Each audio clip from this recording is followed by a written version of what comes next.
Bienvenue sur Africa 24 dans cette nouvelle édition du Morning News. Voici les titres de l'actualité. L'ancien président Mahaman Ousmane poursuit sa campagne électorale à travers le Niger en vue du second tour de l'élection présidentielle du 21 février. Il s'est récemment rendu auprès des populations de Niamey pour présenter son programme dénommé 7E. Le secteur agricole togolais va bénéficier d'une aide de 500 millions de francs CFA au titre de la campagne agricole en cours 2021-2022. Ce financement sera dédié au développement des zones de production bovine. Et le sport et l'éducation feront partie des premiers chantiers du président Félix Tshisekedi à la tête de l'Union africaine. Un tournoi de football interscolaire continental est en projet, le fruit d'une collaboration entre l'Union africaine et la FIFA. Mais tout d'abord au Bénin, la Commission électorale nationale autonome a publié ce vendredi 12 février la liste provisoire des candidats à l'élection présidentielle du 11 avril 2021. Seuls 3 dossiers de candidature sur les 20 déposés ont été validés. Selon la Sénat, les dossiers acceptés étaient les seuls à être complets, à savoir ceux du président sortant Patrice Talon, de l'ancien ministre Alassane Soumano et d'une figure dissidente de l'opposition, Corentin Koué. Les dossiers des 2 grandes figures de l'opposition, Rekia Madougou et Joël Aïvo, ont été recalés sans surprise, faute de parrainage. La campagne électorale se poursuit au Niger en vue du second tour de l'élection présidentielle du 21 février. Le candidat du parti au pouvoir affrontera l'ancien président Mahaman Ousmane. Ce dernier s'est récemment rendu auprès des populations de Niamey, la capitale, dans le cadre d'un meeting organisé par la coalition pour l'alternance au pouvoir, CAP 2021. Reportage de notre correspondant Sadou Alizé Mokhtar. L'ancien président Mahaman Ousmane, candidat du RDR Tchandji au second tour de la présidentielle, en démonstration de force dans la capitale nigérienne. À travers ce géant meeting organisé par la coordination régionale CAP 2021 et alliés de Niamey, ces partis politiques ont ainsi lancé la campagne pour le second tour de l'élection présidentielle au titre de la région. Occasion pour le candidat de l'opposition de présenter son programme les 7E, centré sur 7 grands axes prioritaires. Programme kyakkyawa wanda ya dace da matsalar da 'ya'yan Niger suke fuskanta. Nous sommes venus avec un joli programme qui convient mieux aux différentes préoccupations auxquelles les Nigériens sont confrontés, notamment dans le domaine de l'eau, le secteur de l'éducation, de la sécurité, de l'emploi des jeunes et même les grands. Da kuma sha'anin samarwa da aiki, shi ma ga matasa ga mata kuma ga manya. Le candidat Mahaman Ousmane a demandé aux militants de se mobiliser encore davantage pour créer les conditions de la mise en œuvre de son programme qu'il propose au peuple nigérien. Car selon lui, son programme vise l'avènement d'un Niger de paix, d'unité, de développement et de progrès pour tous.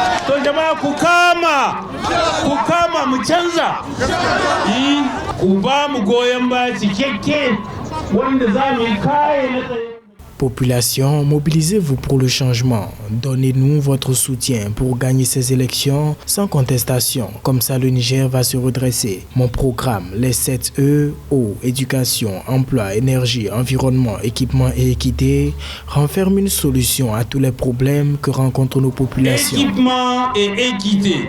Ya kunshi dukkan matsalolin da 'ya'yan Niger suke fuskanta a yau, kuma ya kunshi irin ayyuka da za a yi na matasa.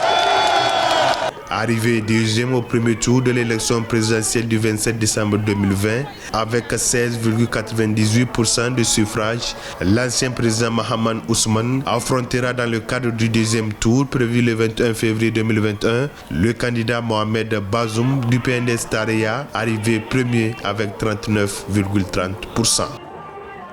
Le secteur agricole occupe une place importante dans l'économie togolaise puisqu'il représente 38% du produit intérieur brut, raison pour laquelle les autorités ont décidé lors d'un conseil des ministres tenu le 10 février à Kara de consacrer une enveloppe de 500 millions de francs CFA au développement des zones de production bovine, un sujet de Samantha Saboubanga. Au Togo, pour la campagne agricole 2021-2022, le secteur va bénéficier d'une enveloppe de 50 millions de francs CFA dédiée au développement des zones d'aménagement de production bovine. L'information a été diffusée au sortir du Conseil des ministres qui s'est tenu mercredi 10 février 2021 à Kara, au nord du pays. Ce financement, qui est assuré par le projet d'appui aux personnes vulnérables, servira concrètement à aménager 10 premiers sites identifiés comme zones pilotes pour l'implantation de ce projet. 500 millions de francs CFA, c'est une enveloppe effectivement qui va permettre aux agriculteurs togolais effectivement de payer les différents intrants, les engrais, de pouvoir effectivement agir de manière à optimiser leur production agricole qui avait été laissée un peu à l'abandon. C'est une promesse qui commence à se réaliser au niveau du gouvernement qui avait effectivement promis au secteur agricole des financements. Ça commence à arriver, ça commence à être dans la bonne direction. Les sites concernés par l'aménagement de la production bovine sont les localités dont les préfectures de Zio, les lacs, le Hao, Logou, Agné, Blita, Tchamba, Bassar, Lakosa et Loti. Avec ce nouveau dispositif, les autorités togolaises qui ont annoncé l'implantation de 80 sites agricoles intégrés souhaitent avec la campagne 2020-2021 booster la production du secteur bovin. Vous savez aussi en général, le secteur bovin est un secteur qui tend à être un peu négligé. C'est un secteur qui attire l'attention lorsque on est à la veille des fêtes, Tabaski, Ramadan, etc., etc. Mais en temps normal, le cheptel est laissé un peu à l'abandon. Et donc, prendre un peu les choses à bras le corps sur le secteur bovin, je pense que ça va dans la bonne direction. Afin de diversifier son économie, le Togo ambitionne de faire de l'élevage un levier important de son développement.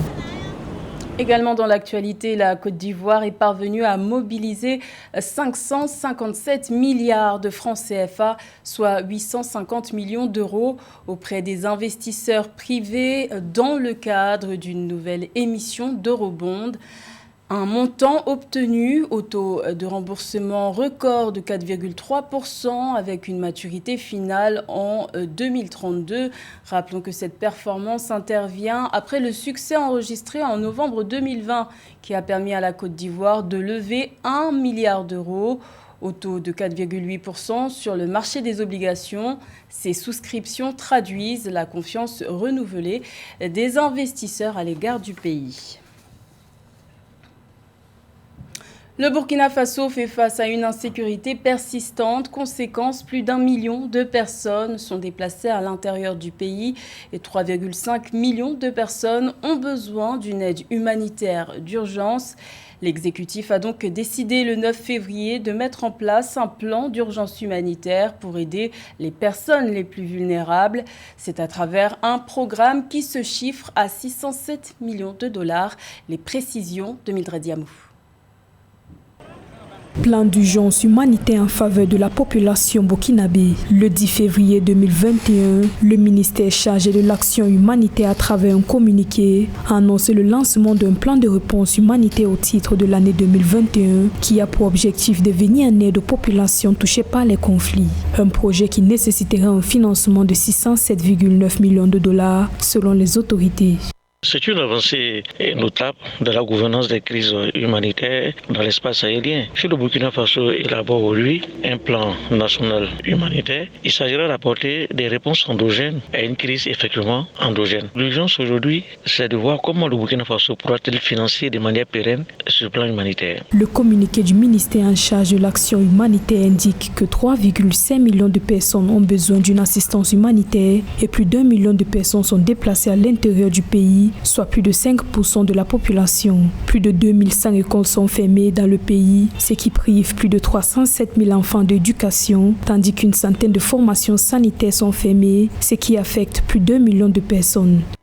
Ce plan humanitaire ne peut réellement s'opérationnaliser sous la transparence et la bonne gouvernance que si la décentralisation est réellement effective au Burkina Faso, ce qui n'est pas encore le cas. Il faut davantage impliquer les autorités locales de la distribution des services, car en réalité, ce sont les autorités locales qui connaissent mieux les populations qui vivent dans un désastre humanitaire. Ce plan d'urgence au profit du bien-être de la population bénéficiera en particulier aux populations des régions du Sahel, du centre-nord, du nord, de l'est, de la boucle, du Mouroun et du centre-est. Précisons que l'armée burkinabé mène actuellement des opérations antiterroristes dans plusieurs provinces du pays afin d'améliorer la situation sécuritaire dans ces zones.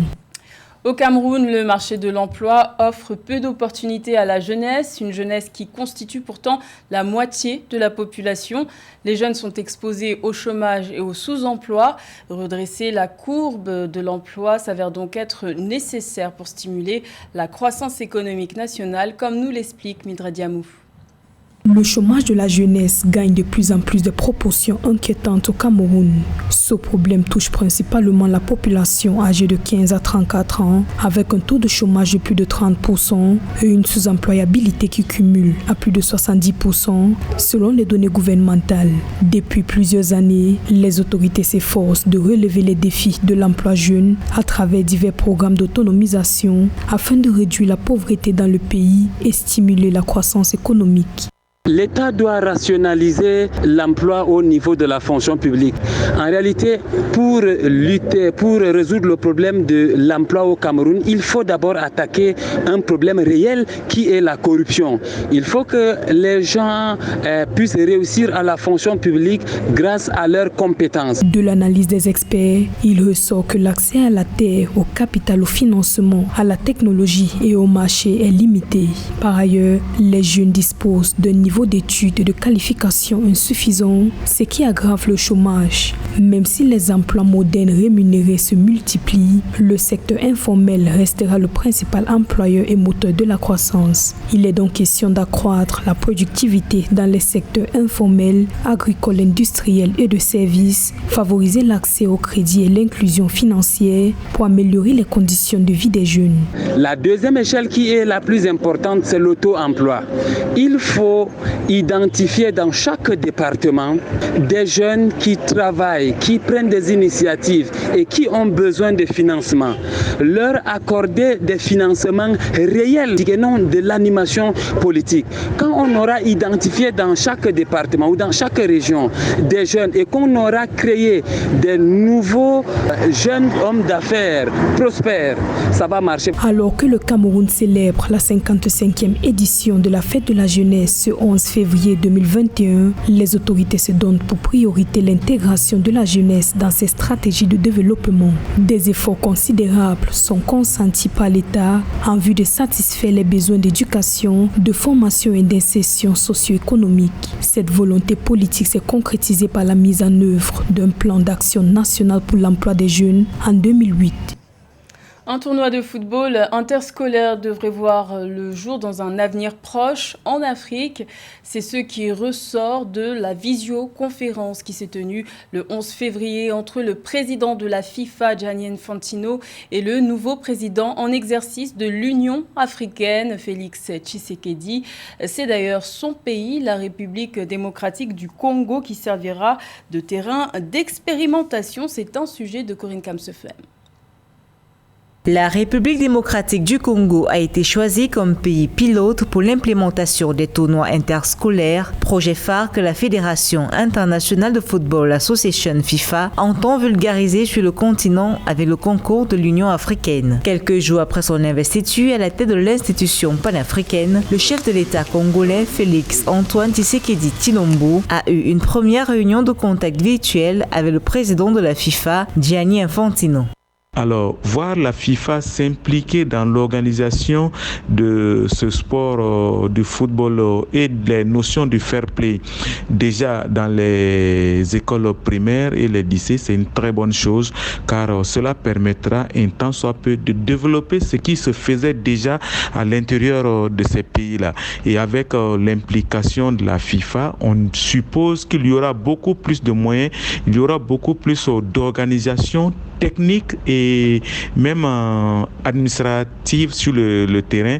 Donc forcément, il y aura un plus pour ce qui est de l'organisation du sport à l'école primaire et au lycée. L'objectif poursuivi à travers les tournois interscolaires est d'utiliser le football pour l'éducation et inculquer aux écoliers les vertus du sport comme le fair play. L'instance mondiale du football promet dans ce sens l'augmentation de l'enveloppe des projets à 120 millions de dollars pour réussir le dit projet. Pour les experts, sa réussite dépend aussi des enjeux liés au management. Que le ministère des Sports et des Loisirs, si toutefois c'est le ministère qui doit piloter ce projet ou bien si c'est les fédérations qui doivent piloter ces projets, il faut qu'ils travaillent en parfaite intelligence avec d'abord les établissements secondaires, les directions des sports des différentes régions et même les différentes entités, que ce soit le ministère des enseignements secondaires, le ministère des enseignements primaires. Il faut que toutes les différentes parties puissent travailler en parfaite harmonie pour qu'effectivement l'organisation soit beaucoup plus simplifiée et que tout le monde se sente impliqué afin que, in fine, au bout du compte, les enfants puissent donner le meilleur d'eux-mêmes dans cette organisation du sport régie par la FIFA. Plusieurs autres perspectives ont été évoquées en matière d'infrastructure et la collaboration institutionnelle entre la FIFA et l'Afrique. Gianni Infantino, qui prépare une visite à Kinshasa, a également évoqué au cours de cet échange avec le président Tshisekedi la possibilité d'augmenter le quota de participation du continent africain à la Coupe du Monde, quota jusqu'ici fixé à 5 équipes sur les 32 sélections en compétition. C'était le journal de la rédaction. Merci de l'avoir suivi. L'information continue sur Africa 24.